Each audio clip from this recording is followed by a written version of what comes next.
Welcome back to another episode of What the X. This is What the X, episode 44. Bro, this is like the third episode in a row you've been on. I know. This is fire. We got my co-host Brendan. Brendan and Brendan, pretty easy to remember the name there. But what's up? welcome back, brother. Thank you. Episode 44. We got a good one for you guys. This one's pretty crazy. I can't wait to get your opinion on all this. Oh, yes. But let's just get this started right now, guys. This is from the Wall Street Journal. Wall Street Journal had this to say: American women have never been this resigned to staying single. The challenges of finding a romantic partner have been made more complicated by a growing divide in education and career prospects between men and women. With the link there, I tried to click into it, bro, and I hate the fucking paywalls. It's like, oh, you want to look into what you can do? And it's like, paywall. You got to subscribe to see the rest of the article. But the caption with the tweet, too, guys. Dating is the only thing you can put 10,000 hours into and end up right where you started. Katie Kirsch, who is 30, so basically my age, and runs a leadership coaching startup out of New York City, ramped down her search for a husband after many of the men she dated either seemed turned off by her ambition or weren't career-oriented enough for her. Your thoughts, Brendan, my co-host. Sounds like a single woman to me. I mean, you can't look for a relationship and then not expect to sacrifice certain things. Interesting. So you think that she wouldn't be willing to sacrifice to be in a relationship? Well, I mean, we didn't read the article, so I mean, I feel like we're not seeing full picture here. Bro, let me read this back to you, dude.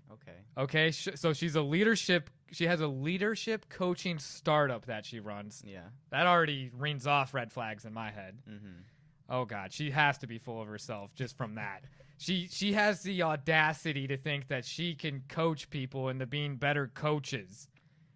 People that think that they can lead leaders have to have a pretty big ego, guys. And that's not to say she's not qualified to do that. You have to have that kind of ego to be able to lead like that. To be able to think that you can coach leaders or to have that confidence in yourself that you can.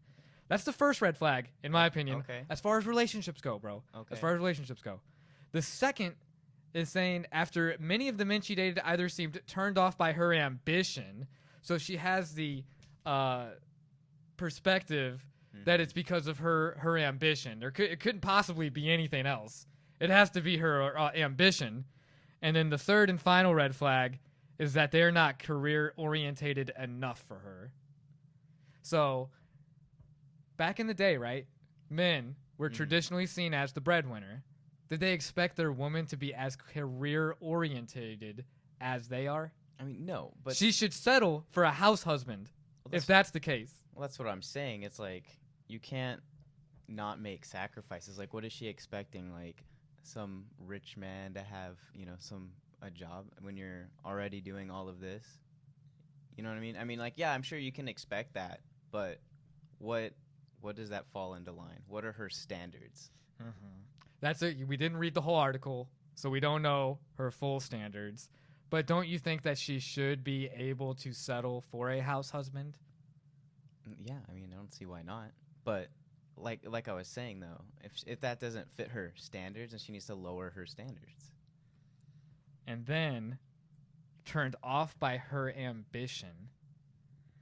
What does that even mean? If someone's like, "Oh, well, they're just turned off by my ambition." That's how, and that might not even how she said it, but that's how I hear it, just reading. Right. No, I totally understand that. I think that's kind of just where you go back to, oh, yeah, she's kind of full of herself. Mm-hmm. What is this ambition you speak of? And then the one thing that I will say to kind of play devil's advocate is that if there's a guy that's on her level or more successful, it shouldn't bother him, her ambition. Right. You know, it shouldn't bother him what her status is. So I feel like there isn't the full story being laid out in front of us. Right. So maybe the only real red flag is the ambition one that just kind of gives you that tone of like, okay, she thinks her shit doesn't stink. Yeah. And you know, we've met plenty of people like that. Not to say she's not successful, not to say she's not a very bright, confident, middle-aged woman. I'm not gonna say young. She's 30 now. But it's like she might be a bit full of herself at the end of the day. I would say so. And you guys might be wondering, well, do you have anything more to say? Well, guess what? ChatGPT is always my trusty chatty Coming in. that I always like to talk to. ChatGPT had this to say about this whole thing. So in a way, he's kind of our third co-host. Yeah. But ChatGPT said an increasing number of women are choosing to remain single, reflecting significant shifts in societal norms, economic independence, and personal priorities. This trend is evident both in the United States and globally. Did you know that? I mean, I could figure it was globally. Statistical insights, brother. Get ready for this. Okay. Get ready for this, guys. Rising singlehood rates. Projections indicate that by 2030, approximately 45% of women aged 25 to 44 in the U.S. will be single and childless, highlighting a notable demographic shift. That's a projections. That's huge. That's huge. That is huge, bro. You know my thoughts on this. Yeah, no, definitely. I think good for women independence and everything. I'm sure there's a lot of factors that go into play, but I think go to the next one. Go to the next one. What, are they talking about delayed marriages? No, the 4B movement. Oh, I 4B think that, movement. yeah. 4B movement, guys, that he wanted me to get to here is the originating, it's a movement that originated in South Korea. The 4B movement advocates for women to reject marriage, childbirth, dating, and sexual relationships as a stance against patriarchal structures. This movement has influenced discussions on women's choices globally. So I think that's I'm sure that wasn't the start of everything too. Mm-hmm. I mean, look at Japan's population decline and everything like that too. I mean, that's where you see it globally everywhere. So my question is this: I know you haven't been to Japan. I haven't been to Japan, No. but I know you have a huge appreciation for it, and you've been a fan of anime and all that stuff. I like anime too. I like a few animes, guys. Yeah. But the main thing is do you think that the Japanese are in this movement too? I know it's in South Korea. Well, I would say it's not really. I mean, because it's global, right? You can't really put it into say one country. I'm sure their society and how they function has to play a part in things, but I think it's also with the upcoming of social media, the more independence and everything like that. I mean, of course, why wouldn't that women want to be successful and do other things? I think that goes the same way for us. I mean, think about 50 years ago, you would have kids by now. You'd be married, you'd have kids, you'd have a house. True. I would be married and probably most likely be having kids right now. That's the next point of the delayed marriages. The median age for first marriages has increased too, bro. With women marrying at a median age of 28.4 years old in 2023 compared to earlier ages in previous decades. So like you said, we would be getting married at a way earlier age. Definitely. We would be in already career set jobs. But I think that's comes back to how society has changed. People are more independent now. We have more access to things as well. We can actually see what's out there.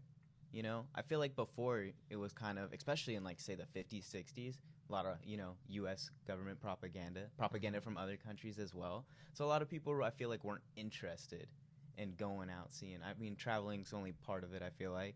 But I mean, think about that too. I mean, you see what's out there. It's I don't want to have kids anytime soon. I want to spend that money and go do things.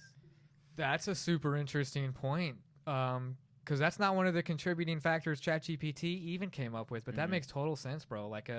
The globalization of everything changing society too, to where people are traveling and wanting to see everything. So that could also play a part into not wanting to settle down with a family. Right. Because the contributing factors that ChatGPT listed, economic independence, which you did, we touched on, right? Greater participation in the workforce, financial self-sufficiency, the lady in the Washington Journal article, have empowered women to prioritize personal and professional growth over traditional family structures. Again, evolving social norms, like you said. Societal acceptance of singlehood has grown, with many individuals finding fulfillment outside of marriage. Surveys indicate that a significant portion of young women view marriage as outdated. And then the last contributing factor is personal autonomy. Many women are choosing to focus on personal development, career ambitions, kind of going back to that economic independence, and self-care, finding contentment and happiness in singlehood. Isn't that crazy, dude? Because I feel like there's a total opposite with like men and women Right. on like if it's okay to be single or not. Or has that changed too? Is it okay for guys to be single now? I feel like every family event I went to, they'd always be like, Brendan, are you seeing anyone? Right. And it was like, fuck, no. But who's asking you that question? The older generation. I mean, your cousins and you know, siblings and whatnot, they're not asking you that same question. They were, bro. Really? Because my cousins all had relationships growing up. They were always dating, you know? I mean, So I was kind of like the black sheep, bro, in the family. I definitely think it's becoming more acceptable. I mean, especially as you see kind of like the non-traditional successful people too. You know, I feel like a lot of them aren't, you know, kind of tied down in some sense. Some of them are. Don't get me wrong. Some of them are. But like a lot of them aren't. You know what I mean? Damn. It's so crazy. It's so crazy to think about. And then like the cultural movements, like 4B movement that you were touching on. And then this boy sober trend. Have you heard of the boy sober trend? I have not heard of the boy sober trend. Guys, have you heard of the boy sober trend? Sounds like something my sister would say. Some women are embracing periods of celibacy and abstaining from dating, a movement gaining traction on platforms like TikTok. Who made TikTok? The Chinese.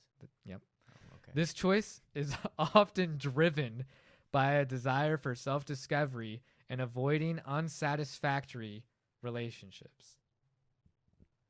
So they're celebrating celibacy and abstinence from dating.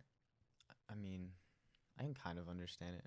Dude, I feel like for like the traditional fathers back in the day, this would be like a slam dunk. Right? Yeah. Woohoo. They'd be like, I got to worry about my daughter. I got to take out the shotgun in the porch anymore. I ain't stressing about anything. I can relax with a beer now. Guys, Brandon, have you heard about this boy sober trend? Boy sober. My little girl, she is all about this boy sober trend. And it's honestly the greatest thing. I can knock a beer back and not worry about who's trying to sneak out that back door. Oh, my God.